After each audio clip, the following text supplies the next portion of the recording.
Com grande alegria que aqui de Óbidos vemos a fundação crescendo, se fortificando e cada coisa se pondo no seu lugar. É bonito ver uma fundação porque é como um bebê que vai se aninhando no seio materno, que é a igreja, e tomando forma e tendo traços cada vez mais bonitos e definidos. Dou graças a Deus de poder participar desse mistério desta fundação.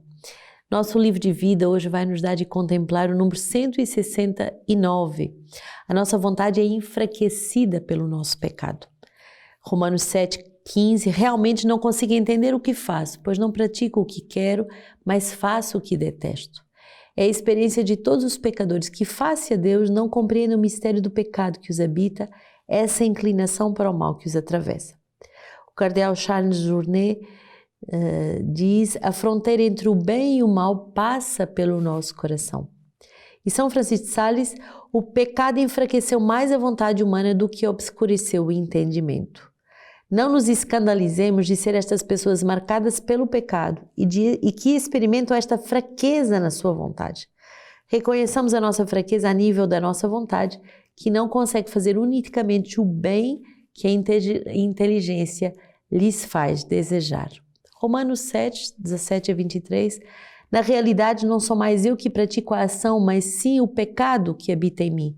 Eu sei que o bem não mora em mim, isto é, na minha carne, pois o querer o bem não está ao meu alcance, não porém o praticá-lo. Com efeito, não faço o bem que quero, mas pratico o mal que não quero.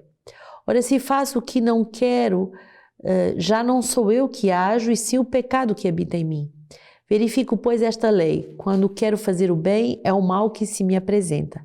Comprazo-me na lei de Deus segundo o homem interior, mas percebo outra lei nos meus membros que peleja contra a lei da minha razão e que me acorrenta à lei do pecado que existe em meus membros.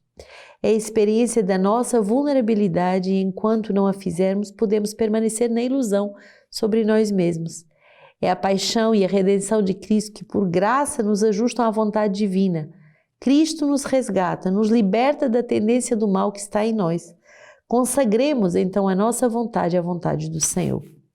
São Francisco de Sales: o pecador não está na condição dos demônios, cuja vontade está de tal modo corrompida e saturada do mal que não pode conceber bem algum.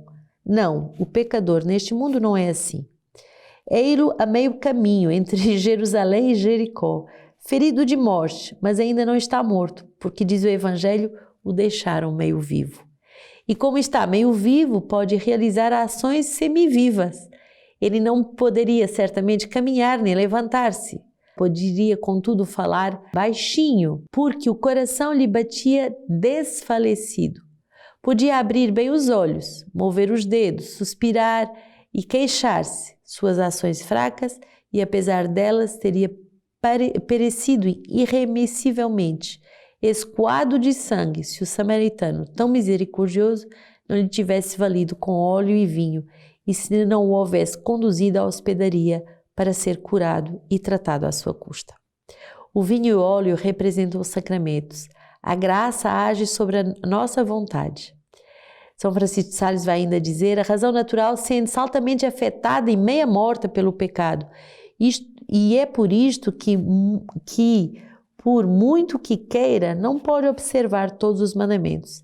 Apesar de reconhecer quanto lhe seria salutar fazê-lo, conhece o dever, sem o poder cumprir, e os olhos têm mais luz para lhe mostrar o caminho do que forças têm pernas para o seguir. A graça de Cristo existe, mas ela não age magicamente em nós e precisamos trabalhar para fortificar as pernas da nossa vontade. Trabalharemos para pôr em prática o que o Espírito Santo faz a nossa inteligência compreender. O pecador pode desejar sinceramente observar alguns mandamentos com mais ou menos dificuldades. Pode até lograr observá-los todos em dadas circunstâncias ou em determinada ocasião não faltar a nenhum, não lhe apresentar dificuldade de praticar as virtudes impostas ou imperiosa tentação de cometer o pecado proibido. Mas que possa o pecador viver muito tempo sem acumular novos pecados, Isso não sucede, com certeza, sem uma especial proteção de Deus. Os inimigos do Senhor são assíduos trabalhadores e esforçam-se perpetuamente para o precipitarem, e se veem que não se depara a ocasião de praticar as virtudes preceituadas, suscitam 1000 tentações para nos fazer cair em coisas proibidas. E então a natureza, sem o auxílio da graça, não pode livrar-se do precipício. Se vencemos é porque Deus nos dá a vitória por Jesus Cristo. Na graça de Cristo, eu posso ser vitorioso com a vigilância do coração e com a ajuda da oração. Vigiai e orai para não cairdes em tentação. Se o nosso Senhor nos dissesse apenas vigiai, nós julgaríamos que poder fazer bastante por nós próprios, mas acrescentou e orai, mostrando-nos assim que se Deus não guardar nossa alma no tempo da tentação, em vão vigiará quem as guarda. Muito forte esse número 169, que vai nos mostrar que a nossa vontade está enfraquecida pelo pecado. Quer dizer que nós até desejamos fazer o bem, nós até sabemos qual o bem que devemos praticar, mas muitas vezes experimentamos que não fazemos aquilo que desejamos fazer. Ou seja, eu vou fazer a experiência da minha vulnerabilidade. Eu gostaria de fazer o bem, mas sou fraco, sou vulnerável e por isso preciso de vigiar e orar. Não só vigiar, porque isso depende de mim, mas também orar e pedir a graça de Deus, porque só com a graça de Deus é que posso ter a minha vontade fortificada e capaz de fazer aquilo que o Pai me pede. Atos 11, 19 e 26, aqueles que haviam sido dispersos desde a tribulação que sobreviera por causa de Estevão, espalharam-se até a Fenícia, Chipre e Antioquia, não anunciando a ninguém a palavra, mas somente a judeus. Havia entre eles, porém, alguns cipriotas e sirineus. Estes, chegando a Antioquia, falaram também aos gregos, anunciaram-lhes a boa nova do Senhor Jesus. A mão do Senhor estava com eles e um grande número, abraçando a fé, converteu-se ao Senhor. Ora, a notícia chegou aos ouvidos da igreja que está em Jerusalém, pelo que enviaram Barnabé até a Antioquia. Quando ele chegou e viu a graça que vinha de Deus, alegrou-se e exortava a todos que permaneceram fiéis ao Senhor com prontidão de coração. Pois era um homem bom, repleto do Espírito Santo e de fé. Assim, considerável multidão agregou-se ao Senhor. Entretanto, partiu Barnabé para Tarso à procura de Saulo. De lá encontraram-no e conduziam a Antioquia. Durante um ano inteiro conviveram na igreja e ensinaram numerosa multidão. E foi em Antioquia que os discípulos, pela primeira vez, foram chamados de cristãos. Tão bonito essa experiência de ver como a palavra de Deus vai se espalhando, espalhando, espalhando. Um anuncia o outro, e aqueles que vivem segundo a palavra, aqueles que vivem segundo Cristo, são chamados pela primeira vez de cristãos. Que nome, que peso, que responsabilidade, que dignidade é a nossa. Salmo 86, fundadas sobre as montanhas sagradas, o Senhor ama as portas de Sião mais do que todas as moradas de Jacó. Ele conta glórias de ti, ó cidade de Deus. Eu recordo Raabe e Babilônia entre os que me conhecem. Eis a Filisteia, Tiro e Etiópia, onde tal homem nasceu. Mas de Sião será dito, todo homem ali nasceu, e foi o Altíssimo que afirmou. O Senhor inscreve os povos no registro. Este homem ali nasceu. Tanto os príncipes como os filhos, todos têm sua morada em ti. Bonito esse Salmo 86 que vai nos dizer, foi o Senhor que o firmou. O Senhor é aquele que nos torna firmes na vontade de o seguir, firmes na vontade de o anunciar, firmes na vontade de lutarmos contra o pecado.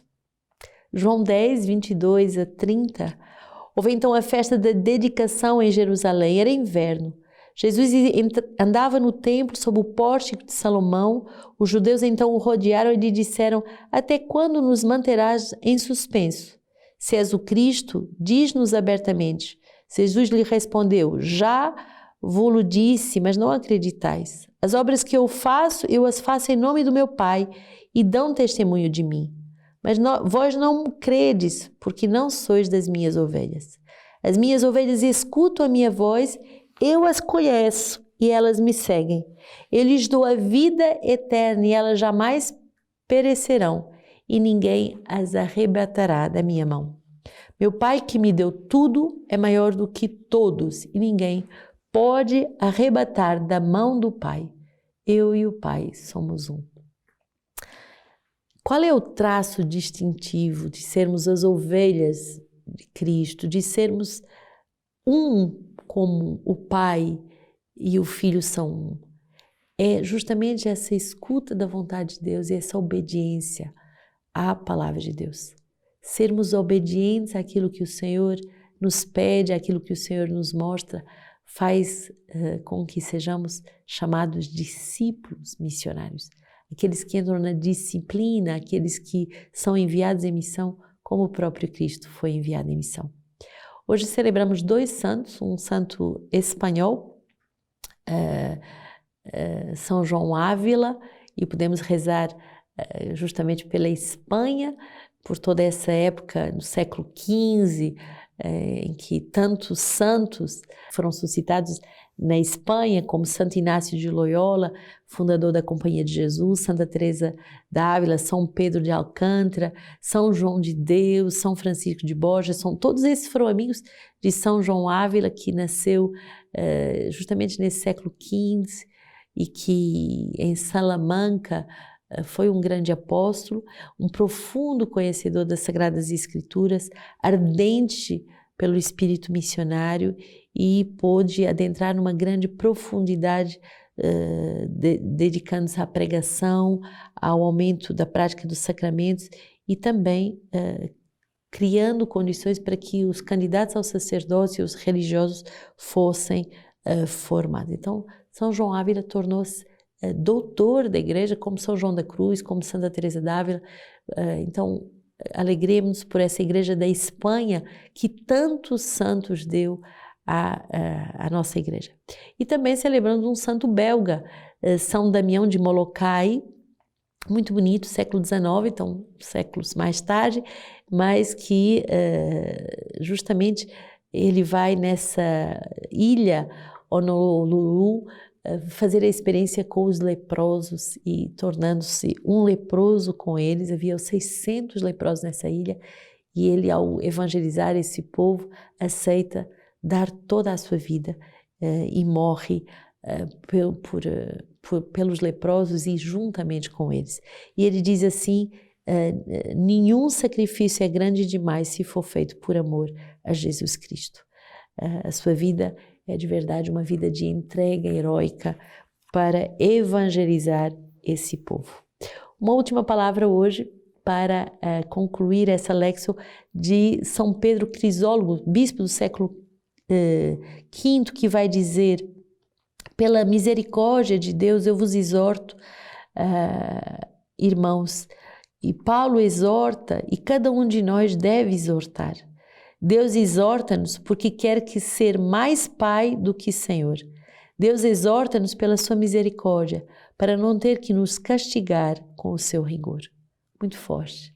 Deus nos exorta porque quer ser mais Pai do que Senhor.